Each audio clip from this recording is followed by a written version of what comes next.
আমি গরম গরম কফি, জিলাপি, মোটা মোটা জিলাপি, মাংসওয়ালা, তারপর দই দিয়া ফুচকা।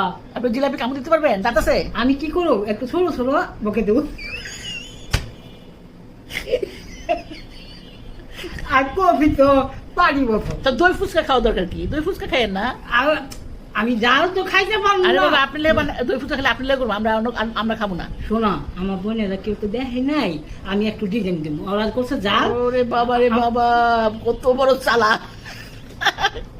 বুদ্ধি রাখি মন, হ্যাঁ জাল করছে, আর আমি করুম দই মিষ্টি ফুচকা।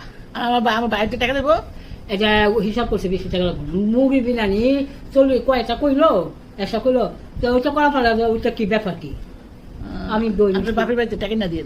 আমি দই আপনার বাপের বাড়িতে টাকা না দিয়ে। আমি দই মিষ্টি দই ওইটা খামু বয়ে এক মন বেড়া। আপনি কইলাম তো আপনার বাপের বাড়িতে টাকা না দিয়ে। আর জিলাপি এখন মিঠাই আছে না, আখে করুন, হ্যাঁ। ওইটা দিয়ে মোটা মোটা জিলাপি। দিয়ে এমনি কত খান? ওরা সবাই খাইবে না। খাইবেন আর নাচবেন কেমনে? আর কফি এত পাতলা না, ঘন। হ্যাঁ। তুমি খাইবে আর বাতাস খাইবে বুঝছে? আর গান শুনবা বয়ে এই বুদ্ধিটা এসা দিছে। ঠিক আছে। ও মা, তুমি তো দই খাও নি, ফুচকা এখন খাইও না, পরে ওইটাতে এটা করো, মানে এইটা জিনিসটা করতে করো।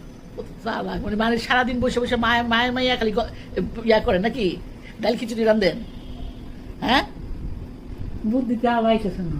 আর কি বুদ্ধি লাগবে? আর কোনো বুদ্ধি লাগবে না, আর কোনো বুদ্ধি লাগবে আমার না। বই নে করছে জিলাপি, ফিরনি, জাল।